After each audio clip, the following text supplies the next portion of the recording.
Welcome to the I Heart My Fit Biz podcast, where we will be covering everything you need for inspiration, motivation, and practical advice in how to create a thriving fitness business. Welcome to this week's podcast episode. So this week we have again the lovely Anna Martin from AMF World. We always knew we were going to do another episode together, and I think there'll probably be more episodes because we had like loads of topics to talk about. So we've chosen one. We'll probably go off on different tangents as well, but we'll try and keep it nice and straight to the point, and so you get lots of info and tips and advice from this podcast. So we are going to be talking about today a little bit about client retention, so how to build a loyal tribe and why it's so important for your fitness business. But first of all, for those of you who maybe don't know Anna or are new to listening to the podcast, I'll pass you over to Anna and she can give you a little bit of an intro to herself, to what she does, and how she can help fitness instructors as well. Well, thank you very much for having me. I've been working in community fitness for about 12 or 13 years now. And before that it was dance. So I still teach tons of community classes and PT, all that kind of stuff. And then I'm now running a website for instructors, which is a choreography hub, and other bits and pieces as well. But essentially choreography to help instructors to redevelop their timetable to stand out in their local area. So that's the main stuff, and just generally trying to be full of fun and fitness magic wherever possible when I'm not having a nap. Yeah, fabulous. And I always admire you because you do both. You're helping instructors, but you're also running your own fitness business, and that can be really tough as well to kind of have several things going and on the go in your fitness business. And you're also doing things with Club Size and master training and stuff like that. So you are super busy. So we are super lucky to have you on the podcast because I know your time is very precious. So first of all, let's talk about building a loyal tribe. So what does that look like? Like client retention, what does that look like? And what does it look like for a fitness business or a community fitness business, or even just a fitness instructor who is teaching, and to be able to kind of keep those clients coming to class? What do you define it as? So in your own words, what is that? It's having people coming back over and over and over again. So whether for some people that would be like 3 nights a week, like they can't get enough and they keep coming back because it's such an integral part of the way that they structure their week. But for other participants, they're going to be coming like once a fortnight, once a week, whatever that might be, around shift patterns and life and families and all that kind of thing. So it's just trying to build that relationship with people so that you know when they're looking for fitness, whether it is daily or a couple of times a week or once a fortnight, that you're the person that they're coming to because they feel part of your clan, so to speak. Fabulous. And this is, for me, there was a class that I used to teach, and when I very first started my fitness business. And these are how loyal. I mean, I don't know if it's loyal. I don't know. You can kind of make your own assumptions around this. But I used to teach class, and then I stopped it not because it was quiet, because I had these loyal people coming, just because I was changing things in my business. Anyway, I stopped it for about a year, and then they all kind of begged me to come back. But within that year that I wasn't teaching that specific class, everyone I talked to who came to that class said to me, "Oh, I didn't try anything new. I just haven't done anything for a year." And I was like, "Why? Why don't you try a different class and do this and do that?" So I don't know if that kind of loyalty is a good or a bad thing. But that kind of is really heartwarming, and I think a lot of fitness instructors have those kinds of clients where they, like you as an instructor, they like to come to your class, they like to come to your, whatever class you're teaching, they will be there coming to that class or to your business. But why is it so important, do you think, because a lot of the time we tend to be like, all I hear actually at the moment is, I need to get new clients in, I need to get new people online, I need to fill up my class a little bit more, I need to be better on social media so I can bring new people into my clients, to my classes. It's always about finding the new people to come on in. Why do you think it's so important that we really start to shift a little bit? Obviously, new clients is always really good, but we keep our focus and our attention on our loyal participants. Why is that so important to your fitness business?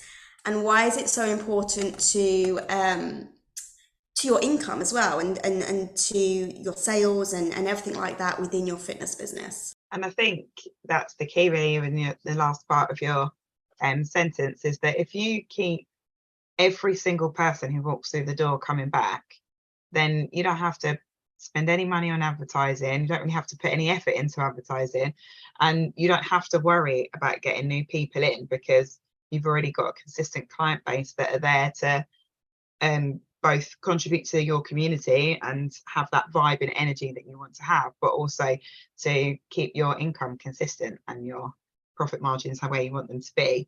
So if we can, I mean, we're not going to keep everyone, because some people might not be the right fit for us and the right kind of don't click into our kind of message and all that kind of thing. But even if we manage to keep 65% of every new person who walked through the door, the consistent amount of people coming would mean that your growth rate was quite incredible. And then to add on new people onto that as well would just be, and also, let's be honest, we all like it when everyone in the room wants to be there and wants to be with us, because it makes that collective energy like a massive high. Online and in person, you can feel it because you can see everyone having a great time. So I think being able to have that feel and that energy in your class, knowing that every single person is like, yes, I'm here every week, that's just such a nice feeling, especially in terms of community. And then when new people come in, they can feel the energy and the kind of message that you have. So then if they like that message, and they're sticking because it's so clear to them what that is. And I think that's just such a really special thing to feel when you know that everyone is like got your aim and your goals and your vibe. Yeah, I love the like the vibe, and I don't think there's any other word that you can really describe as when you get when you get people coming back, when you get a class or a community of people that just kind of mix well, just generally that maybe they were new once but now they're part of the class and they're part of that community. And again, it is just that vibe, like it's a vibration of everything, just feels, that energy just feels really aligned and really, really good.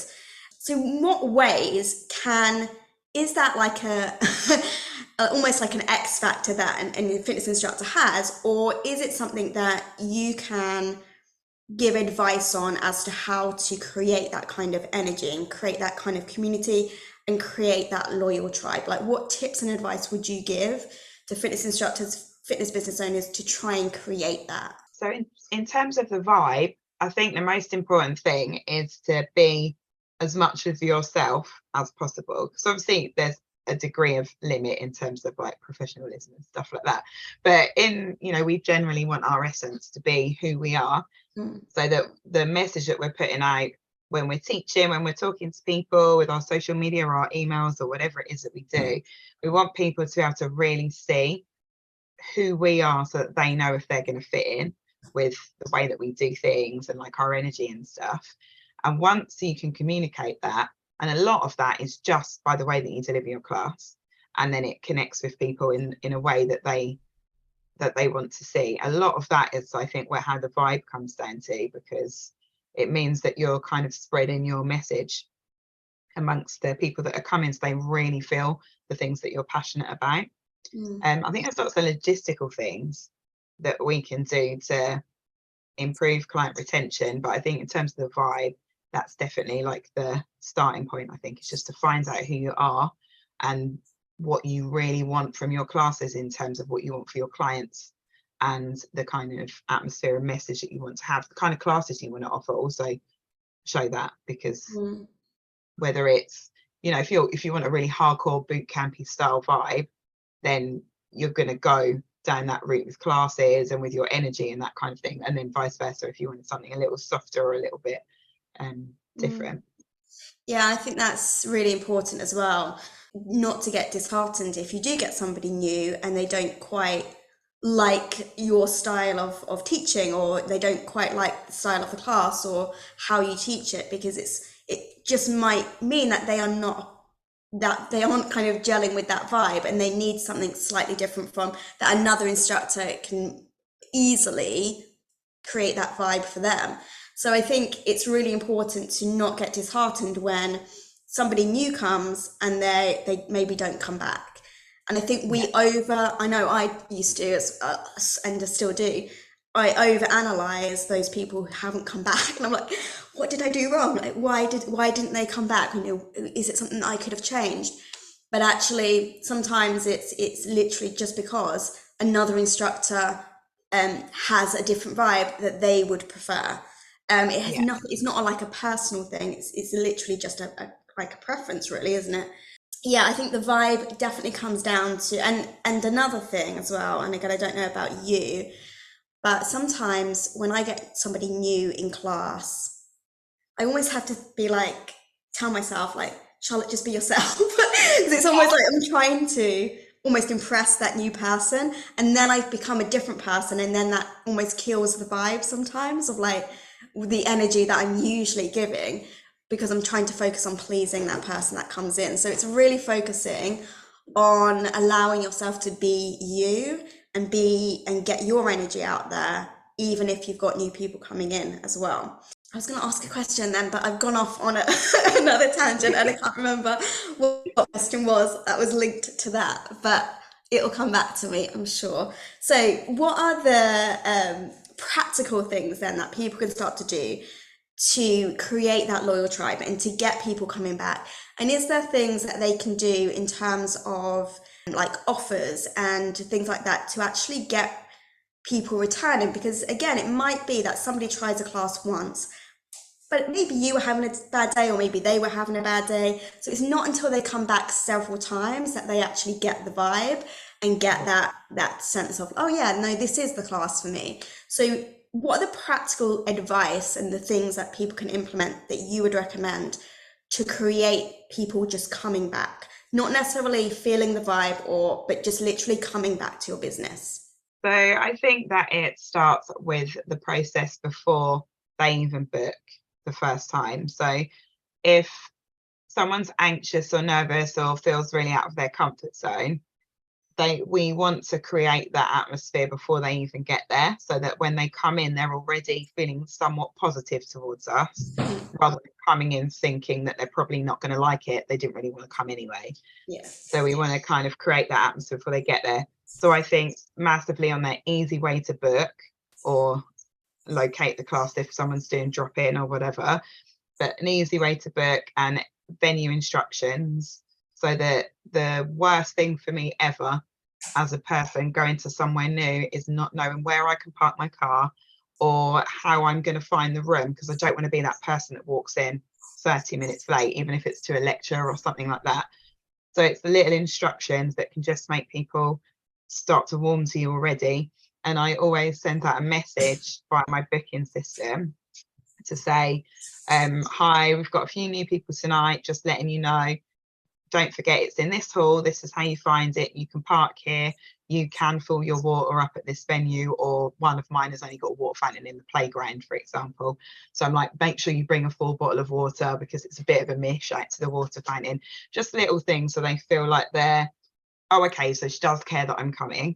Mm, And then so that when they walk in, they don't walk in wanting to hate me, so they don't have to come back.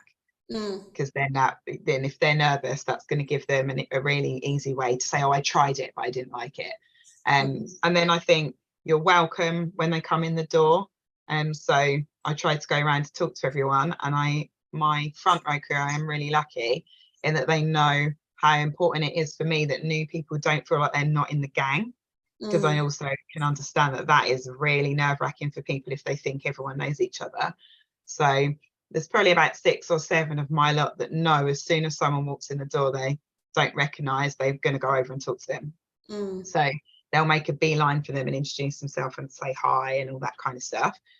And hopefully that kind of decreases nerve levels a little bit more, and again warms them to what's about to happen. Obviously, I think you've got to give a great class experience and make sure that they feel included in whatever way that is, whether that's, if you're doing resistance training, whether that's regressions and options, alternatives, technique and all that kind of stuff. If it's dance fitness, like all our layering, flipping, mirroring, like all the stuff that we want to do to make sure that they feel that they can get the choreography. And then, like you mentioned, that post-class follow-up. So this was something that I had a massive learning lesson about. I was talking to my friend, and she owns the studio down the road from me. And I was like, oh, I just don't understand why people aren't coming back. This was quite a few years ago.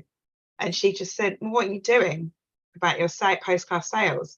And I was like, well, they liked it, so they will come back next week, surely. And she was like, no, you have got to follow up immediately, like straight off the bat. So off the back of that, I've got a process where they get sent a discount code for a bundle, so that then it saves them money, and then they've got the bundle, so they have to use the classes up. And then that gives me time to help to show them that fitness is the right thing for them. And because they've got a bundle, they've got flexibility on what classes they can then come to, and builds up their flexibility in terms of what they're prepared to do for exercise. So, and then off the back of that, then it feeds into like memberships and that kind of thing. And obviously Facebook groups and pages and stuff, places where they hang out to like talk a bit more. Yeah, that is so good, because I think we often, in ourselves as an instructor, almost, and it's going to sound really bad, but we almost make it about ourselves, don't we? We are almost worried about, oh, do they like me? Do they like the class? When actually we've really got to flip it to, I mean, we care about people coming to the classes, and we care about, but a lot of the time we are trying to maybe people please or impress, or make, make sure they do enjoy that experience. But like you say, it starts from the moment they sign up and way beyond when they've left the class. I mean, they say as well, the fortune is in the follow-up. So, following up with people, even if it's immediately, and then if you don't hear anything, maybe just more follow-up to make sure, and everything like that. That whole process is so important. And to somebody who's new to maybe setting up a class, or starting their fitness business, that can feel like an overwhelming process. They're like, oh my God, that sounds like a lot of work.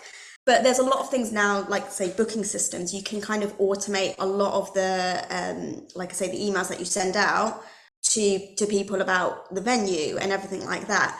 So what, again, would you say to make it super simple? Is there like anything you recommend that would just, if somebody's just starting out with their fitness business, or just starting out with the concept of this process of, building that relationship, what are like the key points, like the what things that they can do before class, during class, after class, and beyond? So the first thing I think is to, on whatever cloud software that you have, whether you use iCloud or Google Drive or whatever, is to write templates for emails that you can send out. So that means you don't have to have mailing software or anything exciting. So you don't have to pay for mailing software if you're just starting out, but write that template of instructions on how to get into the room or park and all that stuff.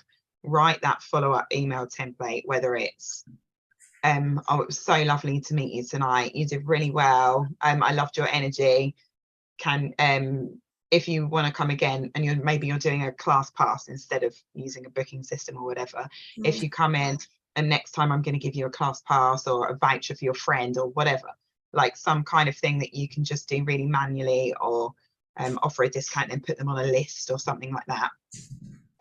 So that then all you have to do is copy and paste that email into your email account and send it to that one email address or two email addresses after class.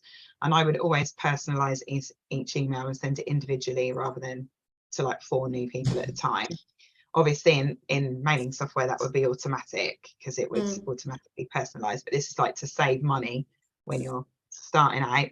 So I think the email pre-writing them would be really key, because then it saves time. It's going to take you 3 seconds after class.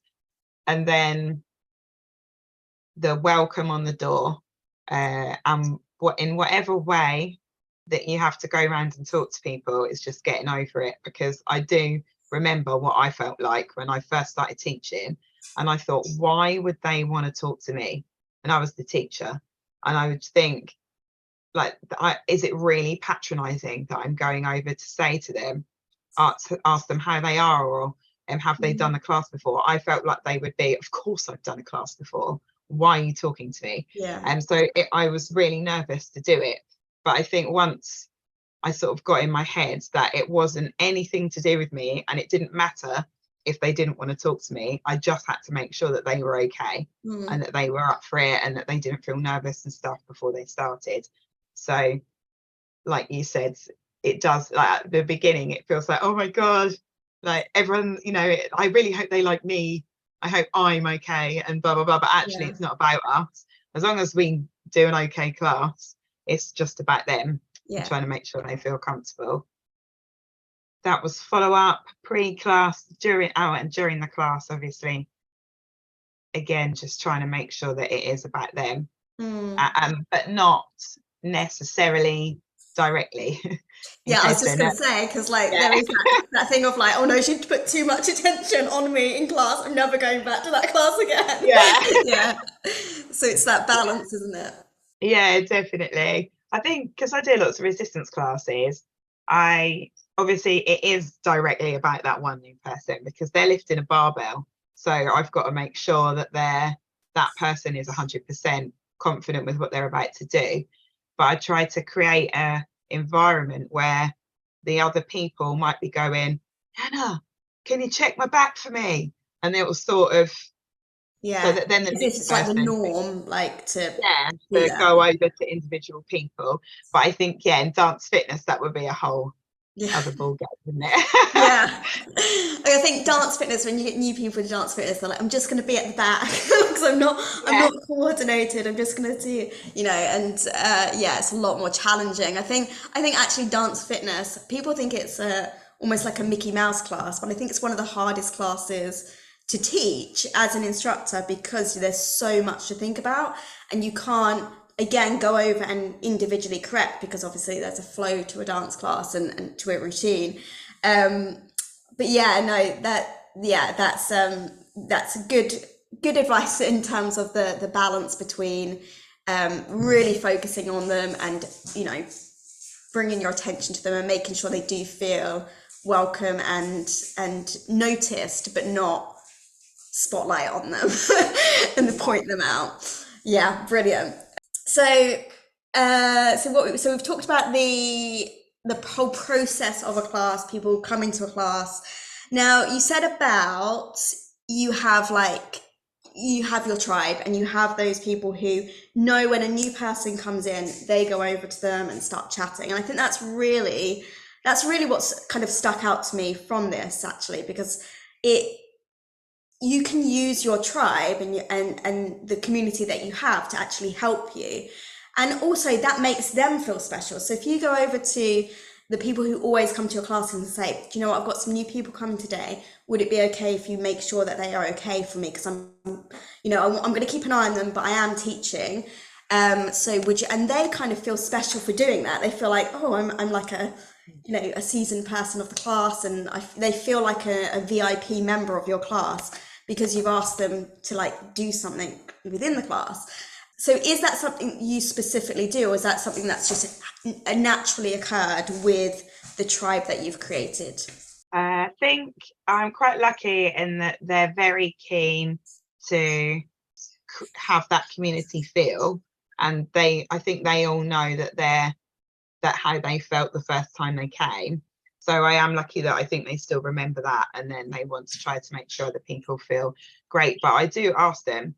So if in the new year, I think I had 8 new people booked for a dance fitness class on 1 week, and I was really aware that it was January, so people were probably starting a resolution, and it was a bit of like a nerve-wracking thing. So I wrote a Facebook post and I said, just welcoming all the newbies tonight.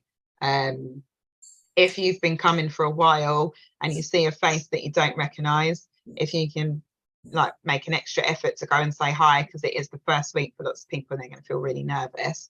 And so Mm, literally everyone was like scattered around, going over to different people, chatting to them. And then I think, and I say thank you before it's happened as well. mm, So rather than just always asking them, I say, I just want to say thank you for always making our newbies feel so welcome. You guys are ace. And so then they'll do it again that night. So mm. that like I'm not always kind of asking. And I am lucky because my mum comes. So she's also on the door with me.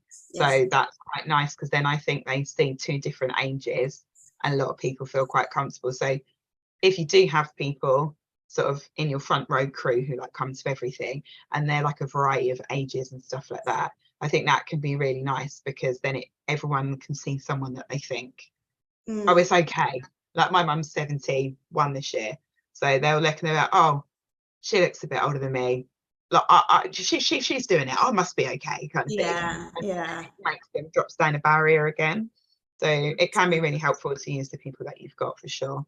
Yeah, and I think that, and again, I think it comes back to everyone feeling seen and noticed and acknowledged. I think it's mainly I have to say, I think it's mainly in gym classes when I teach in a gym. People have got their specific place. It's not so much in the community. There are like certain maybe people who like their certain places and stuff, but I think it's really heightened in a gym class when Yeah. somebody is in somebody other like a new member is in an old member's like place, um and they're like, you're in my place. And I've been at gyms where it's been Oh really God. like, oh my god, I just can't believe that that just happened. Like everyone is like in the class, that's not your place. And it's really hard sometimes if you've got that kind of tension. And hopefully nobody has a class like that and has to deal with anything like that from their class participants or from members. But I know it has happened. And again, Yeah. usually it's at gyms because members can be very protective of their classes and their places. But is there anything that, if anything negative did happen in your tribe, how would you, how it has anything ever happened? How did you deal with it, or how would you deal with it? I think I've been, well, I mean, with my community stuff, because it's mine, it's definitely different because if I didn't like the way something was going, I can just stop it Mm, um and change it. So it is different because if I got any sense ever that someone was trying to mark a space, I would flip the room and teach from the other side just to mm, be irritating. And so that then everyone would be out of place. And I tried to teach all my dance fitness stuff so that a lot of the time they're moving around or mm, changing spaces anyway. And in that case, in that sort of scenario, I would, and I have done, not in my community class because it's not really an issue, but in gyms and stuff, and I have just got on head mic and said, look, no one has a space. I want you to stand wherever you want to. And some of you are going to have to move over the other side of the room today. So let's go.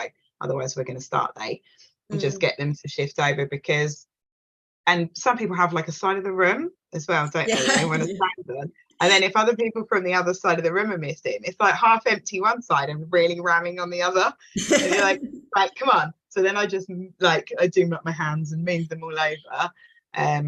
But you do, I think you do have to kind of get used to like directing people around a Mm. little bit because as well, sometimes it's not even to be, they're trying to be rude. They're just so in the process of their routine that this is what happens, this is what time it Mm. starts, this is where I stand. Sometimes just need a bit of help. Yeah, and people don't like change to this. It's that comfort as well of like, and I think that's really good to look at things like that because again, so with new people or even with people that are already in your community and already in your tribe, we still all have comfort zones and we still all like maybe routine and we like to have our certain ways of doing things and I think that's really important. It's not about them trying to be nasty or them trying to create havoc or anything like that. But it's just their insecurity and to really be an instructor where you can be neutral and see that and not see it as an attack on any other member or you, that's important as well, to kind of have that compassion of like, do you know what, this might be a thing that, you know, they're doing this because they are feeling insecure about something about the class or about having to move or having to change. So Yeah. yeah, I think again, like you said about changing the room, and like I said, everyone does have. You said everyone has a side of the room sometimes, and it's Yeah. like everyone's over that side of this. You can tell who's missing sometimes, and stuff like that. So yeah, I think dealing with that in the way that you just said is probably the best thing.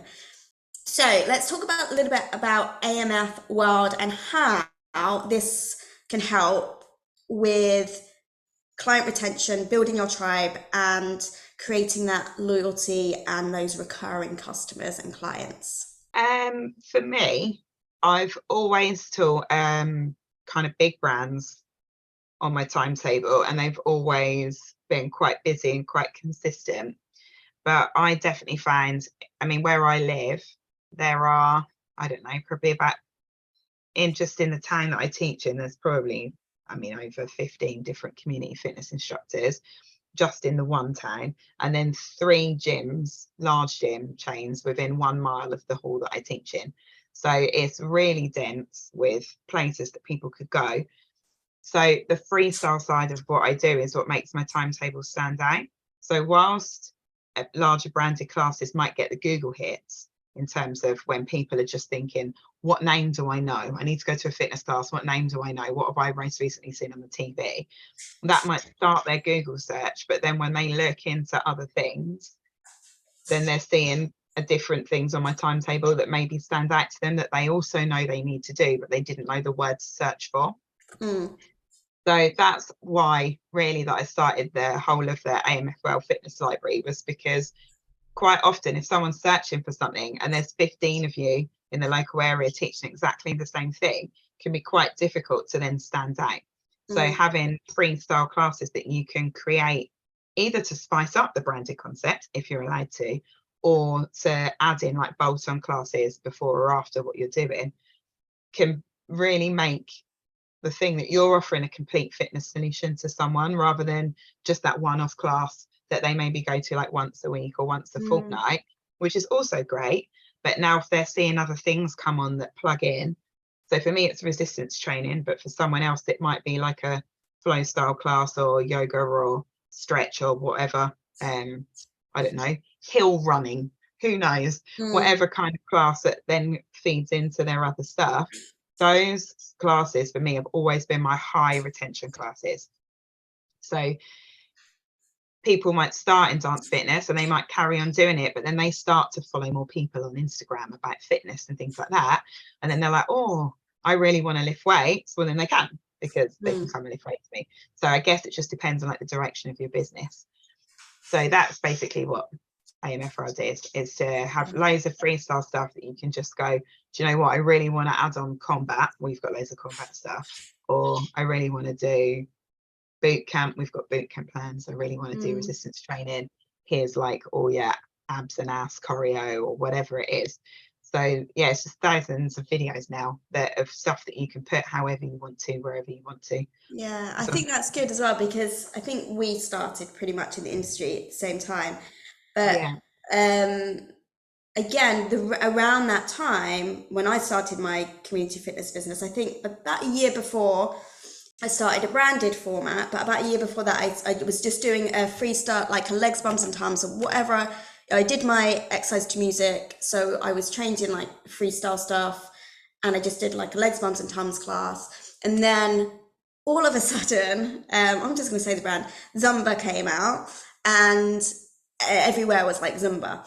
And so that I feel like started this thing of branded fitness brands yeah, and fitness definitely. concepts. And again, there's a lot of people who have come into the fitness industry, which is great, using a fitness brand. And a lot of the time that's all they've been teaching, but they now want to expand a little bit, and they want to, do the freestyle stuff. They maybe done their exercise to music on the back of being a branded instructor, and now they've got that feel of like, okay, I can do some different classes, And I don't just have to teach a brand, I can actually teach some other things alongside that brand.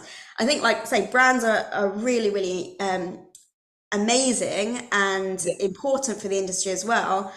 But again, I think we can take that, be a branded instructor, but also to bring people into, you could use that to bring people into your fitness business.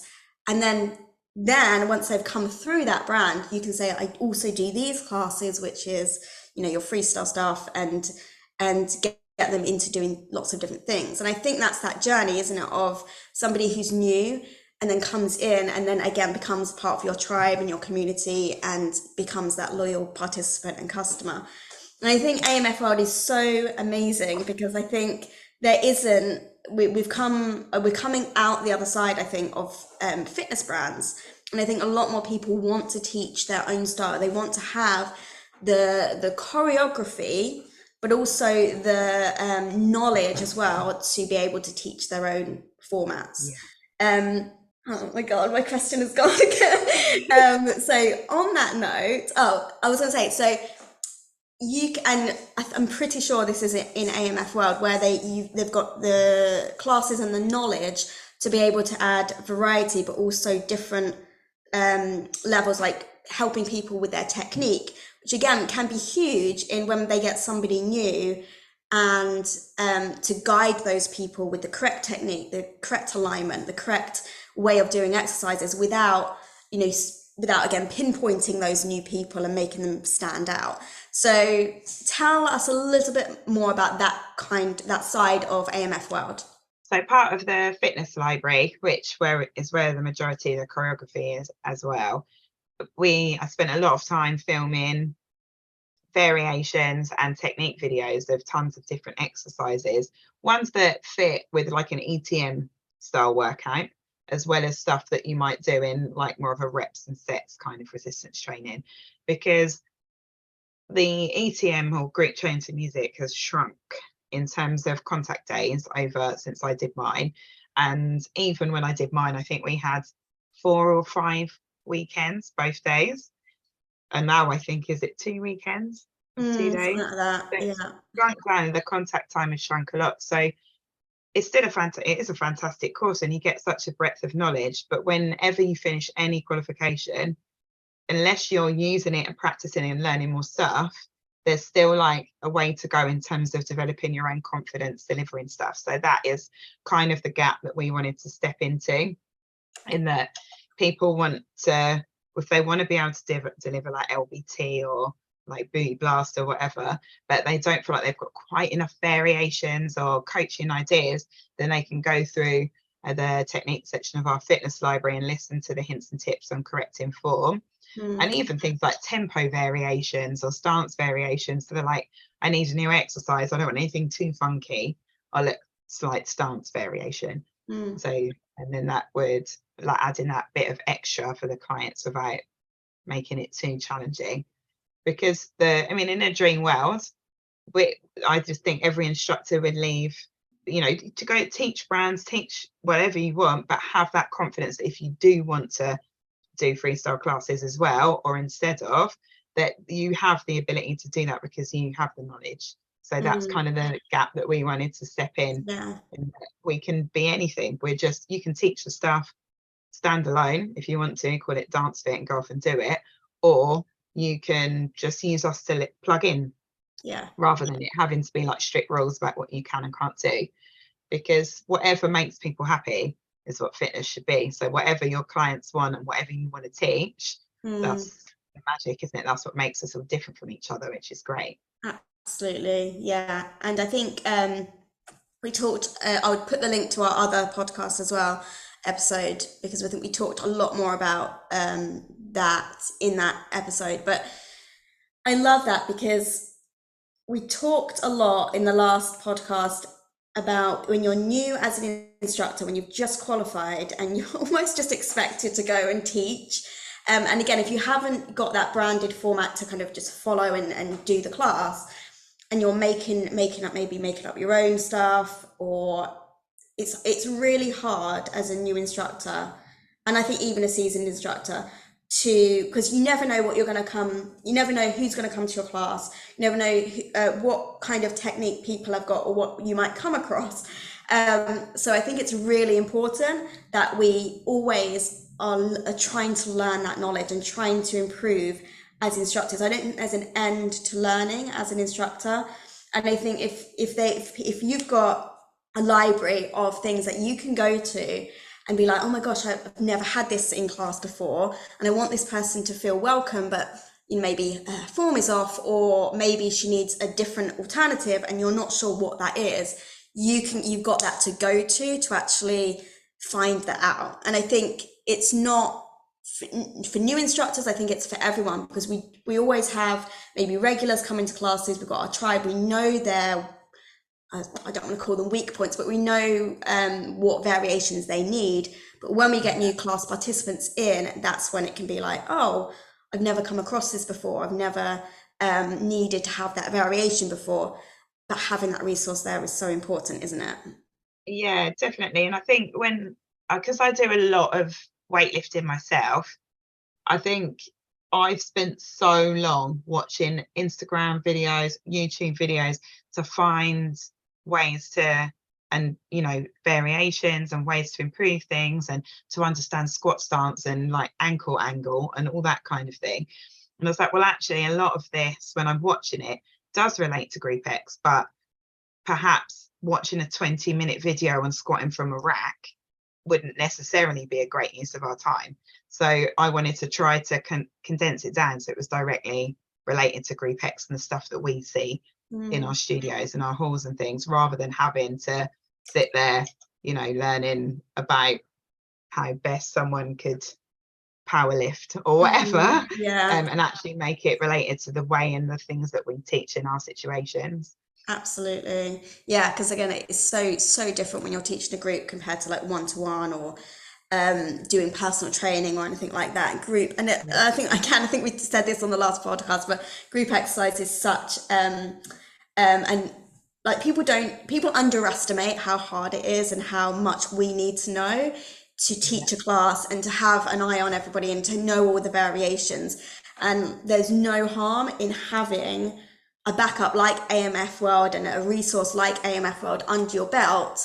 And it's so worth paying for that monthly to have that anytime you need to go to, and either with the variations or just again adding things into class so things aren't the same, which is another thing again with client retention. You don't want to get your clients to get bored, so having that library of variety that you can switch and chop and change anytime you like is hugely beneficial.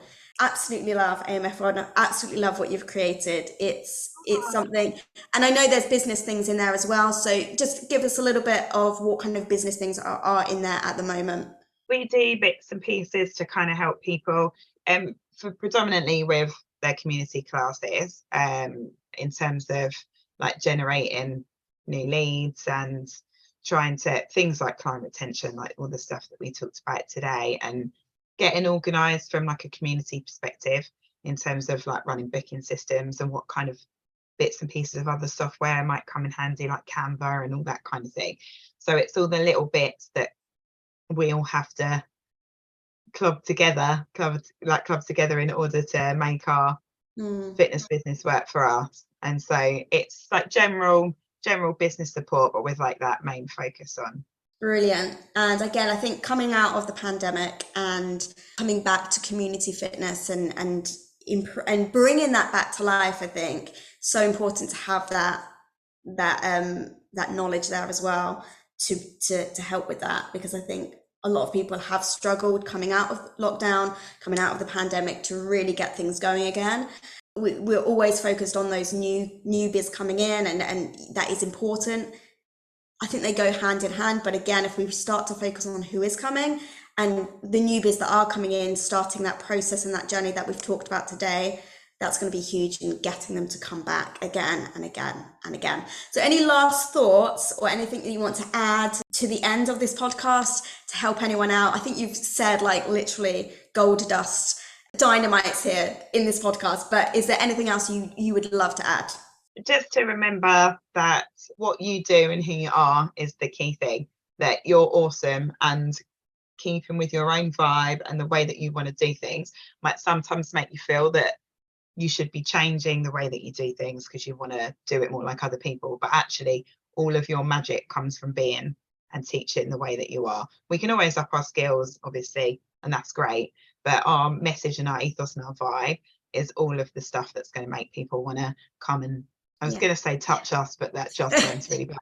But come and hang out with us in our fitness. So just stay like true to yourself and do things a little bit your own way. Yeah, absolutely. I think I second that. And everyone I speak to, actually, I've got a few guest experts coming on the podcast, and everyone, it always comes down to that. It always comes down to just being yourself and putting your own personality and your own style and your own vibe to attract your vibe, your tribe. So, so I think that's hugely important. And again, everything that you've mentioned today is so amazing. Like, again, people might not think that those small things make a big difference, but they do. It's huge. And I think that kind of what you've shared, the basics of it, and also everything that we've talked about in terms of AMF World as well, all of those things are brilliant, and I'm loving it. So I'm putting all the links in the show notes, and where you can follow AMF World, where you can follow Anna. Then we've got a code as well, so FitBiz20, you can save 20% on the fitness library, AMF World. So I'm going to put all the links in the show notes, and if you have any questions, you can reach out to me. I can pass your questions on to Anna if you do have any questions specifically about AMF World. And again, there's the links that you can contact her most probably directly as well. But thank you so much, Anna, for joining me again. We will arrange another one in a few months, I'm sure.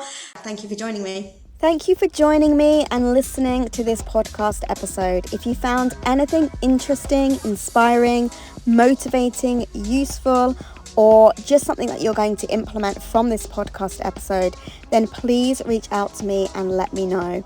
I love to hear your stories, and I'd love to hear how this has helped you and what you're going to implement. It's my aim and my passion to help fitness business owners build thriving fitness businesses, but also to build a fitness business without burnout and exhaustion, because that's where I found myself a few years ago, and I wouldn't wish that on anyone. So if you need help with your fitness business, whether it's transitioning online, building your classes to fully booked, marketing, having a website and an app, or mastering social media, I think I can help. I have free resources to get you started. I also have some masterclasses in a membership that can really help you to dive in and out of training as and when you need it.